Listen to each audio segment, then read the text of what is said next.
should have gave Isaiah 30. Because Read Isaiah 30 and 5. do y'all not believe like everybody can't be led into the kingdom, right? Like everybody can't be saved, right? No, there's some people, give me Romans 10. So what do y'all do? He said, can everybody be led into the kingdom? Right, Huh? so what do y'all do for those who can't be saved? Like for instance, We kick off our feet. As I said, we dust off our feet and keep it moving. We teach the next person that wants to hurt. You understand? Because people are going to come by, but they're 2/3. If they don't care to hear the word and they turn the shoulder, you know what I'm saying? It says everybody who doesn't hearken unto the word of this law, their prayer shall be an abomination. So because they laughed at what we were saying, right? So because they laughed at what we were saying, now whenever they pray to the Most High, they're not gonna get what they want. They don't even know it. You know what I'm saying? you men gotta stop settling for less, man. You don't need no woman like that. Thanks. What you need that for? All that mouth and she just showed you she don't listen. She's against the Most High God. She just told you I don't believe that, but I believe the Bible, but I don't believe that. She's against God's order. That's a sickness, man. Right. I got a question. What's up? So like you said, when you asked about the father in their life and all that, What? when you asked about the father being in their life, Yeah. wouldn't it be like, because they not, wouldn't it be born out of wedlock? Like how you deal with it? Well, we in captivity. There's a lot of people that's gonna be born out of wedlock. Well, I don't understand that question. It wouldn't really be born out of wedlock because you gotta understand the scripture with the marriage and stuff. That's more dealing with adultery, having Multiple wives and having her cheating a and woman that's already taken. right. Because she's really married to somebody else a long time ago. She's been committing adultery with everybody she's been having sex with since the first guy. She ain't repent from it yet. You understand? She ain't became a new creature. So all that sin is just stacking up on her right now. Every kid she have with a different dude is gonna be another sin on her. Hey, and them women left not knowing how to pray to the Most High. They didn't want to hear that they had a head. And the Most High, Ezekiel 3:17, break that down on them women, man. 'Cause you explained it. You tried to teach Try it. to. You want to get Zechariah for the man? Start 13 and 8. Start at verse 11. You said what? Zechariah 13 and 8 for what he said. Yeah, go ahead and get that. This is the book of Zechariah, chapter 13 and verse 8. And it shall come to pass that in all the land, saith the Lord, 2 parts therein shall be cut off and die, but the third shall be left therein. So it's gonna be 2/3 that die, right? And 1/3 is gonna be left therein. That's what we trying to be, and a lot of these women gonna be part of that. You know what I'm saying? So the women and children. That's what we're trying to gather out here. So we're out here doing that. They're the only people we care about. We're gonna know who they are because they're gonna listen and find out what the heck we're trying to say and really take heed to what we're saying. They're not gonna talk back and I don't need a man for nothing. You know what I'm saying? I don't need that. No, I'm good. With that, I got to go. I'm waiting for the kids to leave. You know what I'm saying? What's up, all right? Do you think it's the reason why there's like 4 to 5 women to every man? Is it because we were supposed to have multiple wives? It could be, but I mean, every man didn't have multiple wives. But I'm just saying. But a lot of men did. So cause look at it this way. If every woman tried to follow Yah and get married, how can they do it when it's not enough men? Right. So a lot of the women would have to become multiple wives and sister wives, God wouldn't put something here that they couldn't do. Right. Right. But you also gotta understand, because of the 400 years of slavery, 400 plus years, they've had their mind changed. So the same way we have to get converted mentally to become kings and princes on the earth and priests, they have to be converted mentally to become, obedient wives, to learn how to actually be wives. Because America doesn't teach you how to do that. You know what I'm saying? Well, they don't teach us how to do that. They teach their people how to do that, but they don't teach us how to do that. What's up, y'all? Y'all heard of the Israelites before? Do y'all know that y'all are Israelites according to the Bible? Have you ever heard that? Huh? You know what tribe you from? No? You want to learn something about the Bible today? Y'all believe in it? Y'all got time? Let's get... Yeah, let's start with... What? No sake. Yeah, let's start with it. Right. This is the book of 1 Corinthians, chapter 11 and verse 3. But I would have you know that the head of every man is Christ, and the head of woman is man, and the head of Christ is God. So do you believe that? Huh? All right. The head of the woman is the man, The head of man is Christ, and the head of Christ is God. All right. Every man praying or prophesying, having his head covered, dishonoreth his head. Right. So he good. But every woman that prayeth or prophesieth with her head uncovered, dishonoreth her head. So sis, from now on, whenever you hear the scriptures, whenever you pray or prophesy, when you go home, put some over your head so that you could, have your prayer heard by the Most High. You see the women we have here? All of them listening to the scriptures and they got something covering their head. You don't have to rap it when you pray at the house, but just put something over there so that the Most High knows you're being obedient, you're trying to be humble. That way he'll listen earnestly to your prayer. For that is even all one as if she were shaven. Because if you don't cover your head, you might as well shave your head. You like having hair, right? Yeah. So he's saying, only way I'm going to listen to your prayer as a woman, and if you don't have your head covered, is if you got a bald head. If you do the Amber Rose. You know what I'm saying? For if the woman be not covered, let her also be shorn. Right. So if she's not covered, she also got to be shorn. You understand? That's also shaving. The reason why is because it was basically a sin, a fault for a woman to have a shaved head back in the day. Okay? A shaved head meant you were a hoe, to keep things plain and simple. That's how it was. When we were in Greek captivity at the beginning, you were a whore if you had your head shaved as a woman. And if you had long hair in Greek captivity, you were considered a male whore. You understand? So that's why Paul said in the same scripture, a couple verses up, that it was an abomination for a man to have long hair. He wasn't saying that naturally it was an abomination, because we know we got laws like the Nazarite law where men can't cut their hair or they can't have short hair. You understand what I'm saying? It was in captivity because of where they were. They wanted the men to have short hair because in that time period, it was against the law and against nature for him to have long hair, period, because it would put you in that classification as a whore. You feel what I'm saying? So it's abomination. Same way it would if you were a woman with shaved head. So that's how you pray, all right? From now on, when you pray, you got to cover your head, okay? So let's show you how you got here. Do you know how your people got to America? Huh? What is it? Hold on. Do y'all know who your people got to America? You don't know? You ever heard of the transatlantic slave trade before? Huh? The transatlantic slave trade was a slave trade basically that took place from Africa to America, right? And all the other places in between. So, and they dropped us off at each of these places. So we got scattered through the four corners of the earth. You understand what I'm saying? And we had captivities that we served before that, due to Alexander the Great in 70 AD. You got a question? Oh, you can finish. Okay. So that's basically what that is, right? We went to West Africa after that. That's when they picked us up. We went through the transatlantic slave trade, right? Go to Amos. Go back to Amos chapter 1. We're going to prove it. Do y'all think y'all are Africans? Yeah? Because that's what you heard, right? Your whole life? That you were African? You from Africa? Yeah, my granddaddy from Nigeria. Your granddaddy from Nigeria? Oh, that's good. Do you know what tribe you from? No? You know Nigerians ain't Africans, right? The majority of them. You know that? You're probably Igbo, right? You look like an Igbo. I'm just saying. So, look, the Igbo people, specifically, from Nigeria, they're actually from the 12 tribes of Israel. You know that? So you're actually probably from the tribe of Judah. You would be a little brother to the man they call Jesus Christ. You feel that? You with a king right now. You know that? So look. Read that. Amos chapter 1 verse starting 8. Amos chapter 1 verse 8. And I will cut off the inhabitants from Ashdod, and him that holdeth the scepter from Askelon. And I will turn my hand against Ekron, and the remnant of the Philistines shall perish, saith the Lord thy God. So that's basically him talking about the Jewish people, right? And the Philistines, which are Africans. Go ahead and continue to nod.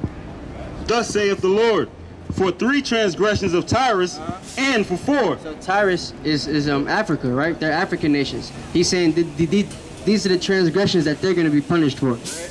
I will not turn away the punishment thereof. Right? He's not going to turn the punishment of Africa. For what? Because they delivered up the whole captivity to Edom. Right. You know who Edom is according to the Bible? Edom is the white man. You know how we came into captivity over here in America? Through the transatlantic slave trade? Shalom, Mark. Huh? We got here because the Africans, according to the scripture, sold us to the white man. You know how they, you ever heard Africans sold Africans? That's what they try to teach us, right? That we're Africans and we sold other Africans. But really, the reason your people, the Nigerians, are in West Africa is because y'all fled from Israel in 70 AD. You went to West Africa to hide out from the white man, and the white man found you in the 1500s, right? Started taking you to Portugal and other places in Europe. And once that was over with, after they killed King James, they took his treaty to take you guys to America and make you indentured servants and then build you up like they did the Irish people, right? And themselves, basically. They cut that up and made it a law for themselves. And they made us slaves to build up the place for them. You feel? So, Amos is basically telling you that the Africans, because they did that to us, because they sold us to the white man, they're going to be punished for that. All right? And remember not the brotherly covenant. So they didn't remember that they were brothers with us, right? And Edom didn't remember that they were brothers with us. They sold us to each other and put us in captivity. So the Most High said he's going to punish them, and he's not going to deliver the punishment thereof. All right? And this is what he's talking about. Go ahead and read Deuteronomy chapter 20. This is the book of Deuteronomy, chapter 28, and verse 15. But it shall come to pass, if thou wilt not hearken unto the voice of the Lord thy God, to observe to do all his commandments and his statutes, which I commanded thee this day, that all these curses shall come upon thee and overtake thee. So he said all these curses are going to come upon us and overtake us, right? So it's a bunch of curses in this Bible right here that basically talk about the 12 tribes of Israel and different things that we were going through back then and things that we're going through right now, right? You can see these things on the news happening, like black people getting killed by the police. That's a curse, right? Black people still getting hung by Walmarts and stuff like that, and on trees in the back of forests right now to this day. That's a curse in the Bible. You understand what I'm saying? So us being thrown into jail like Bill Cosby, right? That's a curse in the Bible. So go ahead.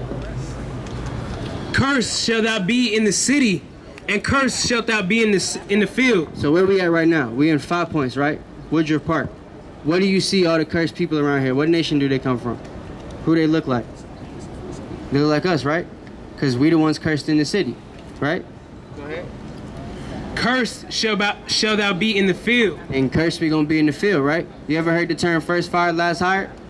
It's hard for us to get jobs once we get fired, right? Because we the ones that's cursed in the field. You feel what I'm saying? That's a curse according to the scriptures. Only way to get out of it is to come back to the law, statutes, and commandments, right? Go ahead and jump to verse 68. Actually, 45. Moreover, all these curses shall come upon thee, and shall pursue thee, and overtake thee, till thou be destroyed. So he said all these curses that we're reading about are going to come upon our people, overtake us, and pursue us until we're destroyed, all right? Until we come back to the law. Because thou hearken not unto the voice of the Lord thy God, to keep his commandments and his statutes which he commanded thee. Because we didn't listen to the laws of the voice of our God, right? It said our God because it's possessive. He's the God of us and nobody else on the planet. Give me Joel 2 verse 27 right quick.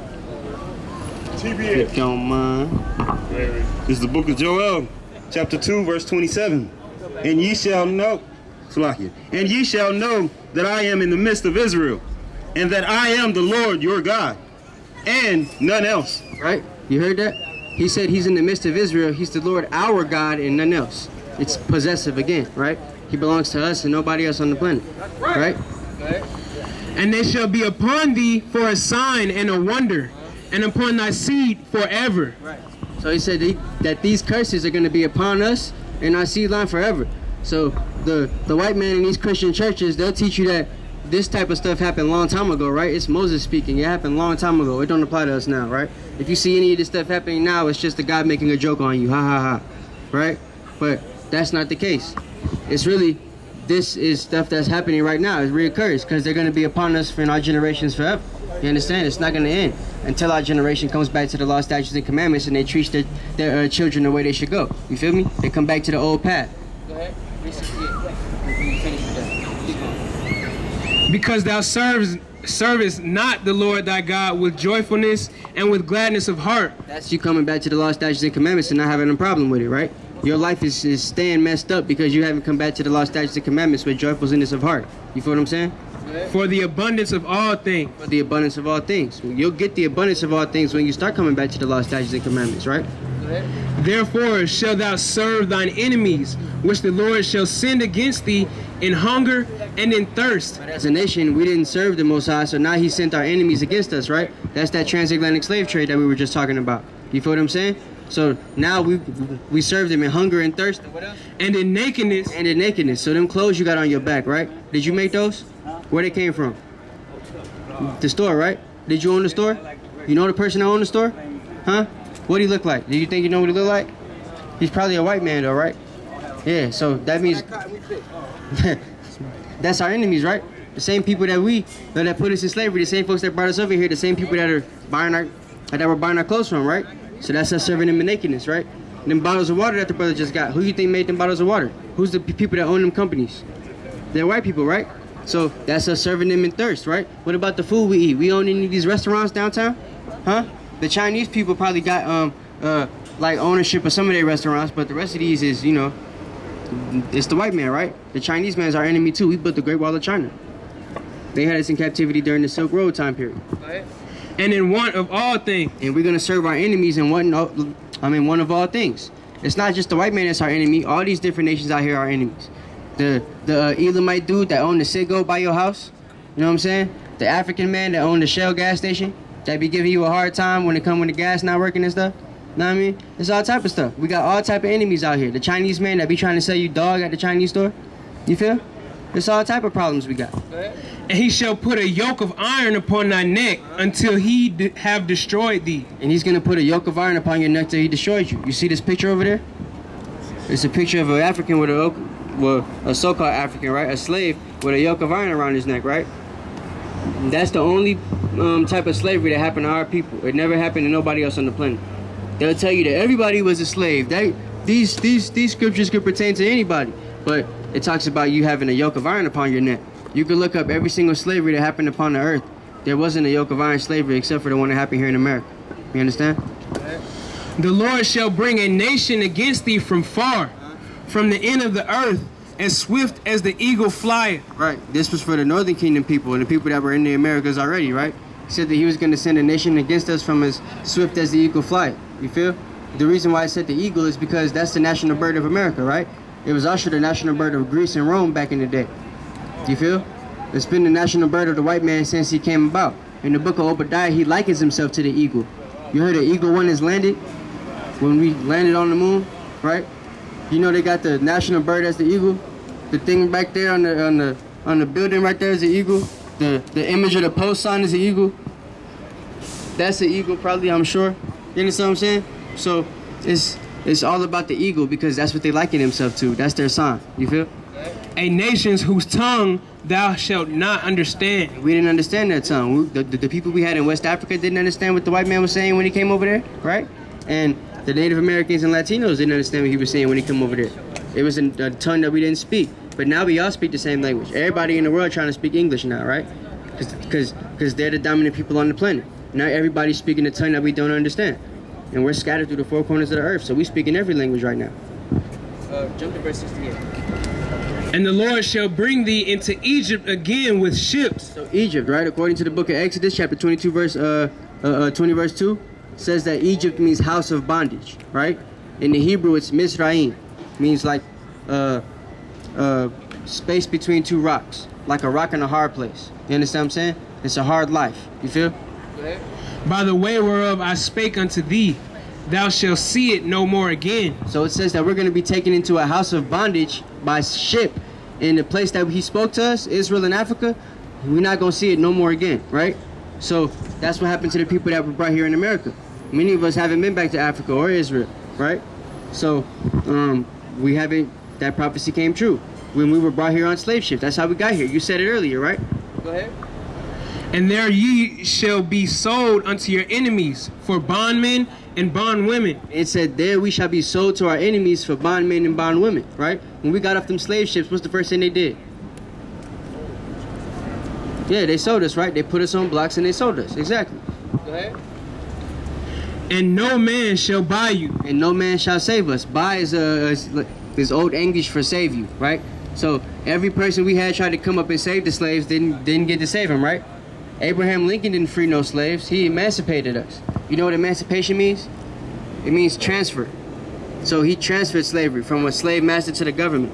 That's why you got social security numbers and stuff like that now. He just transferred your slavery to the government now.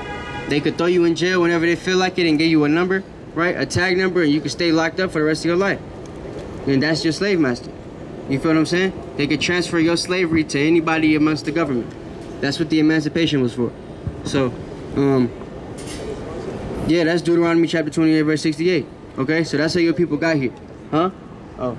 So, that basically proves that you're Israelites, right? So you know what comes with being Israelites? There's certain laws that you got to follow. Because, you know, to get into the kingdom of heaven, you got to be one of the 1/3. The 1/3 of the people that come back to the law, statutes, and commandments. Right? Give me Zechariah chapter 13. We're going to have to read that again.